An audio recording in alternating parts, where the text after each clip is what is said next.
আসসালামু আলাইকুম। আমার ইউটিউবের ভাই ও বোনেরা, তোমরা সবাই কেমন আছো? আশা করছি তোমরা সবাই ভালো আছো।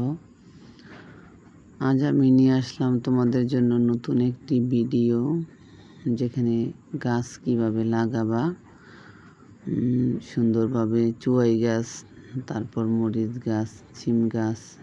একটা ভিডিওতে গতকালকে আমি দেখিয়েছিলাম, এগুলা সব উঠিয়ে ফেলেছিলাম কী কারণে। এগুলো আবার আজকে রোপণ করব সবগুলো। তো একটা একটা পর্ব করে সবগুলো দেখতে থাকো। সর্বপ্রথমে আমি বড় ভাইকে দিয়ে চুই গাছটা এক পাশে লাগিয়ে নিলাম। তবে খুব সাবধানে এটা লাগাতে হয়েছে। এই গাছটি খুবই একটি জনপ্রিয় গাছ।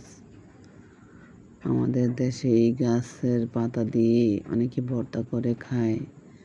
তারপর যখন এই গাছের ফুল ফল আসবে, সেগুলো খাওয়া যাবে।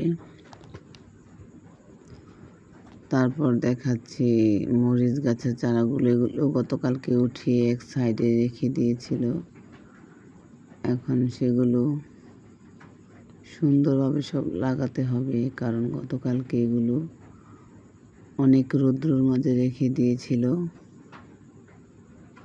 তো ভাগ্য ভালো যে এখনো মরে নাই। তো একদিন পরে আমি চারাগুলো সব রোপণ করার জন্য আসলাম।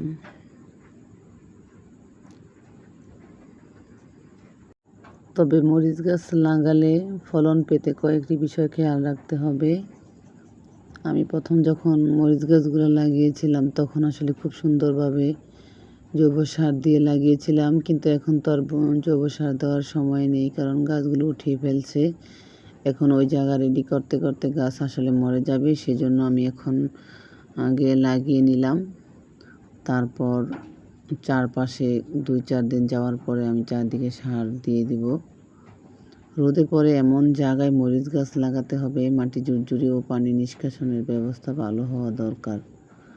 গাছ লাগানোর আগে পচা গোবর বা কম্পোস্ট মাটির সঙ্গে মিশিয়ে নিতে পারলে ভালো হয়, কিন্তু এখন পারলাম না। তবে নিয়মিত পরিমাণ মতো পানিও দিতে হবে, তবে গোড়ার পানি জমতে দেওয়া যাবে না। তাই আমি এই জায়গার মাটিগুলো একেবারে সুন্দর করে তারপরে এখন আবার নতুন করে গাছগুলো লাগাচ্ছি। গাছ বড় হলে আগাছা পরিষ্কার করে গোড়ার মাটি আলগা করে দিতে হবে, কারণ ফুল ফল মরিচ আসার সময়ও বাড়তি যত্ন নিতে হবে গাছের। তো এখন একটি বেগুন গাছ ছিল, সেটি লাগিয়ে নিলাম। সবগুলো গাছে আমার আগের উঠানো ছিল এখানে, তাই আবার দ্বিতীয়বার লাগালাম। নিজের বাড়ির আঙিনায় একটু যত্ন করে মরিচ গাছ লাগালে সারা বছর খাওয়া যায়, কারণ গাছের গোড়াতে যদি পরিশ্রম দেওয়া যায়, তাইলে গাছের আগা থেকে ফল খাওয়া যাবে। তো আরও আছে কিছু সিম গাছ, সেগুলো আমি লাগাবো। তারপর একটু পানিও সাথে দিয়ে দিতেছি গাছগুলোর মধ্যে, কারণ চারাগুলো তো আগের শুকনো চারা, এখন পানি না দিলে মরে যাবে। সিম গাছগুলো মাশাআল্লাহ খুব সুন্দরই বাড়ছিল, কিন্তু এখন আবার লন্ডভন্ড করে ফেললাম। কিছু করার নেই। এগুলো উঠিয়ে আবার সারিবদ্ধভাবে সুন্দর করে লাগালাম।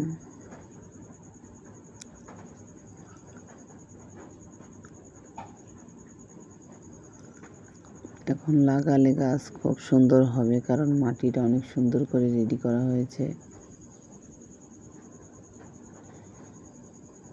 এই দেখেন চারাগুলো সবই উঠানো।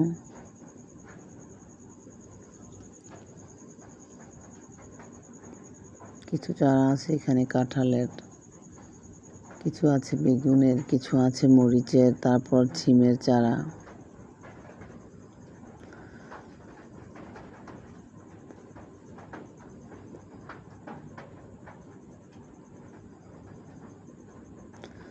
সব মিলিয়ে আসলে গাছগুলোর প্রাণগুলো চলে যাচ্ছিল, কিছু করার নেই। খুব কষ্ট হচ্ছে গাছগুলোর জন্য,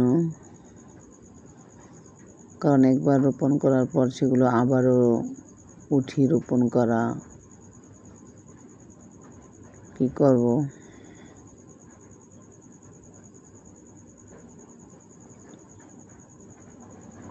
তো জায়গাটা এখন পরিপূর্ণভাবে আসলে রেডি হয়ে গেছে। এখন গাছ লাগানোর জন্য পুরোপুরিভাবে রেডি। কারণ এতদিন উঁচু নিচু জায়গা ছিল, একদিকে উঁচু আর একদিকে নিচু, এখন আর সেই জায়গাটা নেই, এখন সমতল হয়ে গেছে।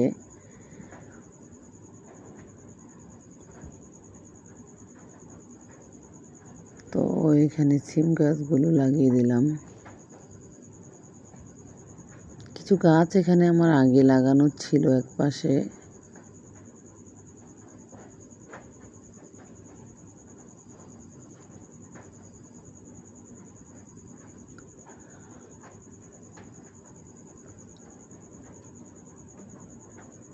কারণ আমি আগেই বলেছি এগুলো সব আগের গাছ, তাই এখন আর মাদা করার সময় নেই, কারণ মাটিতে আমি এভাবে রোপণ করে যাচ্ছি। কারণ গাছগুলো সবই এগুলো কেমন যেন হয়ে গেছে।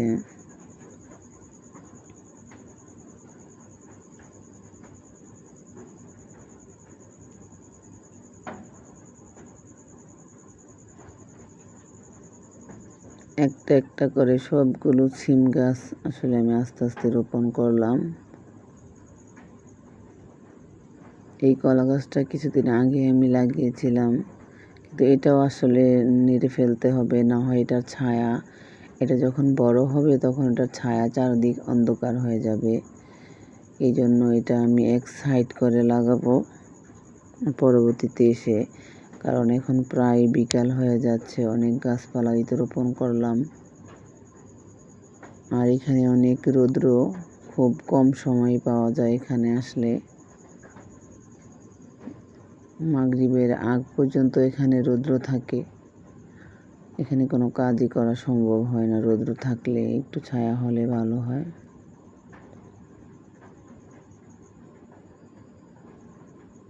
কারণ অনেকগুলো সিম গাছ, প্রায় 8-10টা সিমের মাদা লাগিয়েছিলাম, এখন একটা একটা করে লাগাতে আসলে অনেক সময় লেগে যাচ্ছে আমার।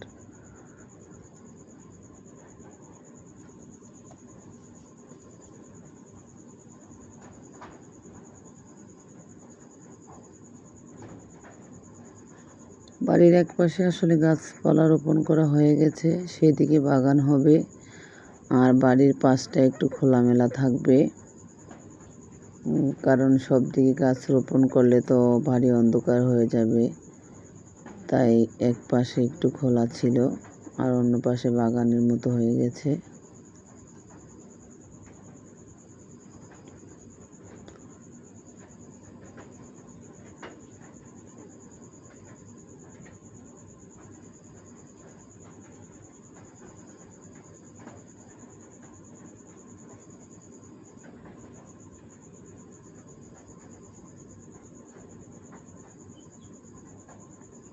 দেখুন কতগুলো চারা লাগাতে লাগাতে একেবারেই সন্ধ্যা হয়ে যাচ্ছে।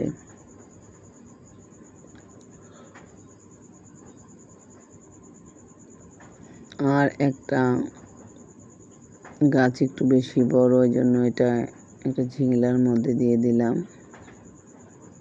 যাতে আগাটা নষ্ট না হয়।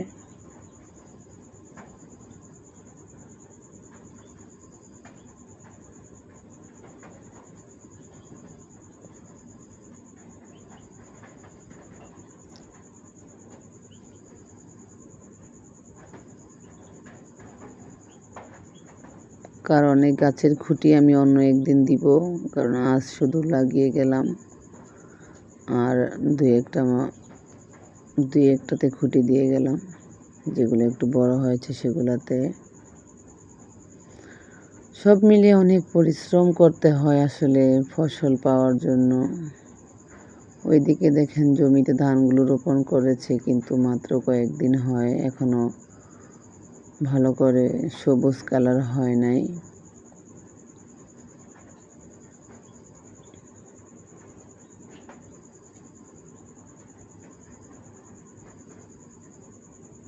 এটা হচ্ছে সাজনা গাছ। এই যে মাথার মধ্যে পলি বেঁধে দেওয়া, জানি না বাঁচবে কিনা। এখানে 3টাই আমি সাজনার চারা আসলে রোপণ করেছি। আর আকাশেই সর্বশেষ দৃশ্য দেখাচ্ছে। আকাশের রংধনু অনেক সুন্দর, দেখেন। ধন্যবাদ, সবাই ভালো থাকবেন।